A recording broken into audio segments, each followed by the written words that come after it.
ഏത് വിഷയമാണോ ആദർശപരമായി സംസാരിക്കാനുള്ളത്, നട്ടലുണ്ടെങ്കിൽ അതിന് വരിങ്ങൾ. ഒറ്റ കാര്യം കൂടി ഞാൻ പറയാം, അങ്ങോട്ട് പറഞ്ഞു നിർത്തും. ഇന്ന് കേരളത്തിലെ അല്ല ലോകത്തെ തന്നെ ഏറ്റവും വലിയ ചൂഷകർ ആരാ? AP team. AP ഉസ്താനും സുലൈമാൻ ഉസ്താനൊക്കെ തൽക്കാലം മാറ്റിക്കാളി, ബാക്കി എല്ലാം ഉൾപ്പെടുത്തി. ഞാൻ പറയാൻ കാരണം, ഇപ്പം ഇങ്ങനെ ഈ സോഷ്യൽ മീഡിയയിൽ കുറച്ച് ആൾക്കാർ കുഞ്ഞാപ്പോണ്ട് ഓല് പറയുന്നതാ ഓൺലൈൻ മജ്ലിസുകൾ ഫുള്ള് തട്ടിപ്പാണ്. ആ തങ്ങൾ അവിടെ എന്താ നൂറെ അബീബോ എന്തോ ഒരു പേരൊക്കെ ഉണ്ടല്ലോ, ഞങ്ങളതിൻ്റെ പ്രചാരകരൊന്നുമല്ല. പക്ഷെ ഇവർ പറയുന്ന പോയിന്റ് എന്താ അറിയോ? ആ മജ്ലിസ് നടത്തുന്നു, നൂറെ പിന്നെ മജ്ലിസ് കൊണ്ട് ഓൺലൈൻ മജ്ലിസ് കൊണ്ട് തട്ടിത്തടഞ്ഞിട്ട് നടക്കാൻ വയ്യ. എടോ, നിങ്ങൾ അനുകൂലിക്കുന്ന നിങ്ങളെ സ്വന്തം ഓൺലൈൻ മജ്ലിസ് ഇല്ലേ, മക്കീയം മദനീയം എന്നൊക്കെ പറഞ്ഞിട്ടൊക്കെ അല്ലേ കുറേ സാധനങ്ങൾ. എന്താ അവിടെ നിങ്ങൾക്ക് പ്രശ്നമില്ലാത്തത്? അപ്പം അതാ പറയണത്, പെണ്ണുങ്ങളൊക്കെ ഇതിൻ്റെ ഉള്ളിലിരുന്നിട്ട് ദിക്റല്ലാണ്, ഒറ്റ പെണ്ണിനും ഭർത്താവിന് കിട്ടണില്ല. അതാണ് ഇവർക്ക് കിട്ടുന്നുണ്ടാവില്ല. അതപ്പോൾ കാര്യമായിട്ട് പറഞ്ഞുകൊണ്ടിരിക്കുന്നതാണ്. ഭർത്താക്കന്മാർ ഒരു പെണ്ണിനും കിട്ടണില്ല, ഒക്കെ മാലി എടുത്തിട്ട് സുബ്ഹാനല്ലാഹ് ഭർത്താവ് ചോദിച്ചാണ് ഇപ്പോൾ അൽഹംദുലില്ലാ. എന്നിട്ട് ഞാൻ ചോദിക്കട്ടെ, എന്താ നിങ്ങൾക്ക് ഈ മജ്ലിസുകൾക്കെതിരെ പറയാൻ? ഒരു വിഹിതം നിന്റെ അക്കൗണ്ടിലേക്ക് വരുന്നുണ്ടോ? അതെന്താ ഈ പറയാത്ത? അവനവന്റെ അക്കൗണ്ടിലേക്ക് വിഹിതം വരുന്ന ഓൺലൈൻ മജ്ലിസുകളെ നിലനിർത്തൽ ഇത് എടുത്ത സംഗതിയാണ്. ഒരാള് അവിടെ മജ്ലിസിൽ വന്നു ഇത്ര ഫലം ഉണ്ടായി എന്ന് പറയുമ്പോൾ അത് ചൂഷണമാണ്, ചെയ്യാൻ പാടുണ്ടോ? മറ്റേ മീൻ വറുക്കണമെങ്കിൽ ഓനൊക്കെ ഇറങ്ങിന് പലതും കൂടി ഇറങ്ങിയിട്ട് ഇതാ. ഞാൻ ചോദിക്കട്ടെ, ഇതിവിടെ ഏറ്റവും കൂടുതൽ നടത്തിയ ആളാരാ? ഒരു കറാമത്തുമില്ലാതെ ഇത് ഏറ്റവും കൂടുതൽ ഇവിടെ കള്ളത്തരം പറഞ്ഞ് പൈസ ഉണ്ടാക്കിയനാരാ? സ്വന്തം മക്കളെ വരെ ആഡംബര ജീവിതം നയിപ്പിച്ച് സുഖലോലുപനായി വാഴുന്ന ഏറ്റവും വലിയ ധിക്കാരി ആരാ? സാക്ഷാൽ നിയൽവാദി. എന്താ നിങ്ങൾ അയാളെ പറയാത്ത? അയാളല്ലേ ഇത് കാണിച്ചു കൊടുത്ത്?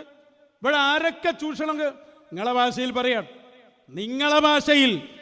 ഞങ്ങളാ പണി ചെയ്യാറില്ല. ഞങ്ങളിപ്പോൾ ഞാൻ വന്നിട്ട് എൻ്റെ കറാമത്തുണ്ട് എന്ന് ഞാൻ വിളിച്ചു പറയുന്നുണ്ടോ? ഞങ്ങളെ മശായിഖിന് ആയിരക്കണക്കിന് പറയാണ്ട്. അപ്പം നിങ്ങളോട് പറയേണ്ടിയല്ലോ. ഞങ്ങളെപ്പോഴും പറയണ എന്താ, ഞങ്ങളെ മശായിഖന്മാരെ നിങ്ങൾ അംഗീകരിക്കണം എന്ന് ഞങ്ങൾക്ക് യാതൊരു നിർബന്ധമില്ല. നിങ്ങളൊക്കെ വരും വേണ്ടപ്പോൾ ഞങ്ങൾക്ക് തന്നെ പോകാൻ സമയം കിട്ടാതെ നിൽക്കുക. ഒരു സമയം അനുവദിച്ചാലല്ലേ നമുക്ക് എടുത്തു പോയിരിക്കാൻ പറ്റൂ. പോകാൻ ആഗ്രഹിക്കണവർക്ക് തന്നെ കിട്ടണില്ലത്. അത് കിബിരിയത്തുൽ അഹ്മറല്ലേ?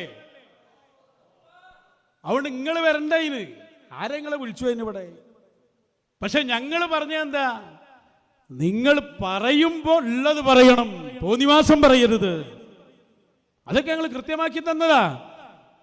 ഇവിടെ ഏറ്റവും വലിയ ചൂഷകരാരാ? ഒന്ന് രണ്ടെണ്ണം നോക്കുങ്ങൾ. അന്ന് എത്രയോ മുമ്പ്, ഇന്ന് ഈ നൂറെ ഹബീബും പിന്നെ മാഷാഅല്ലാഹ് ഇതൊക്കെ വരുന്നതിന് മുമ്പ് ഇവിടെ ഏറ്റവും വലിയ ചൂഷകർ ആരാന്ന് നിങ്ങൾ സാക്ഷാൽ പേരോടാ. അയാൾ അതൊക്കെ കാണിച്ചു കൊടുത്ത് അയാളെ സ്ഥാപനത്തിന് കറാമത്തുണ്ട് എന്നാണ്. കല്ലിനും മുള്ളിനും ഒക്കെ ഇങ്ങനെ കറാമത്തുണ്ടാക്കിയ ആൾ അയാൾ. അന്നത്തെ ഒരു പഴയ പ്രസംഗം വെച്ചു കൊടുക്കും. സിറാജുൽ ഹുദ സമ്മേളന ദിവസം ഞാൻ സിറാജുൽ ഹുദ അത്ഭുതങ്ങൾ എന്ന പുസ്തകമാണ്. സിറാജുൽ ഹുദ സമ്മേളനത്തിന്റെ ദിവസങ്ങൾക്ക് മുമ്പ് എന്റെ ഉമ്മാന്റെ കയ്യിൽ നിന്നും കല്യാണത്തിന് പോയി തിരിച്ചു വന്ന് 2 വള കാണാൻ മേലുദ്ധരിച്ച പുസ്തകം സമ്മേളന സമാപന ദിവസം രാത്രി വായിക്കുകയും ഞാൻ 313 രൂപ സിറാജിലേക്ക് നേർച്ചയാക്കുകയും ചെയ്തു. അൽഹംദുലില്ലാഹ്, എന്റെ സഹോദരന്റെ ചെറിയ മകൾ സ്വപ്നത്തിലൂടെ വളയുള്ള സ്ഥലം കാണുകയും രാവിലെ തന്നെ മറ്റൊരു വീട്ടിന്റെ മേലത്തെ റൂമിൽ വെച്ച് സ്വപ്ന ദർശനം കണ്ട പെണ്ണ് സാധനം എടുത്തു തരികയും ചെയ്തു എന്ന് പുതിയപുരയിൽ അബ്ദുൽ ഖാദിർ ഇൻഡെക്സ് ബനിയൻ ചാവശ്ശേരി നേർച്ചയാക്കിയ ഇയാള് ഈ ചങ്ങാതിയാണ് ഈ പതിവുണ്ടാക്കിയത്. സ്വപ്നം കണ്ടു റസൂലുള്ളാഹി സ്വല്ലല്ലാഹു അലൈഹി വസല്ലം സ്വപ്നം കണ്ട പിശാചാവെന്ന് പറഞ്ഞ ആളാണ് ഇയാളെ സ്ഥാപനത്തിന്റെ കറാമത്തായി സ്വപ്നം പറയുന്നത്. ഒരു ബുക്ക് തന്നെ ഇറക്കി, സിറാജുൽ ഹുദയും അത്ഭുതങ്ങളും. ഒരു ഓൺലൈൻ മജ്ലിസ് ഇറക്കിയിട്ടില്ല, ഒരു മൊയ്ലിയാരും ഒരു തങ്ങളും ഇറക്കിയിട്ടില്ല. ഏറ്റവും വലിയ ചൂഷകൻ സാക്ഷാൽ പേരോടാണോ? അയാൾ അതിന് മാതൃക കാണിച്ചു കൊടുത്ത് ഈ പറഞ്ഞതിൽ ഏതെങ്കിലും സത്യം ആയ കറാമത്തുണ്ടാവോ? കറാമത്ത് ആർക്കാണ്ടാകുക? വലിയനല്ലേ? ഇയാൾ ഇസ്ലാമിൽ തന്നെ ഉണ്ടോ? ഇവനെങ്ങനെ കറാമത്തുണ്ടാകുക? അപ്പൊ ഈ ബുക്ക് ഇവിടെ ഇറക്കി. ഇതാണ് ഒന്ന്. ഇതടുത്ത് സ്വലാത്തിനകർ അത്ഭുതങ്ങളും. ഹുസൈനാരെ കുറ്റം പറഞ്ഞ ഈ ദുരന്തം നടന്ന ദുരന്ത ഭൂമിയിൽ എങ്ങനെ അത്ഭുതങ്ങൾ ഉണ്ടായി? ഇങ്ങനെ ബുക്കിറക്കിയ ഒരു മജ്‌ലിസും ഇടല്ല. നിങ്ങളതിൻ്റെ ആൾക്കാർ ഒക്കെ ഒരേ കണക്കന്നെ. പിന്നെ എയർപിൻ നിങ്ങൾക്ക് ഓർമ്മല്ലേ, കറാമത്ത് കട്ടത്, അതുകൂടി കാണിച്ചു കൊടുക്ക്.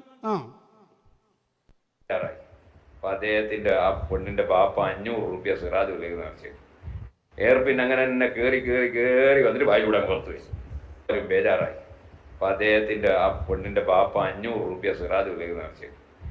എയർപിൻ അങ്ങനെ തന്നെ കയറി ഓട്ടോറിക്ഷ വിളിച്ച് പുറത്തു കൂടി ചാതിൽ പോന്നു.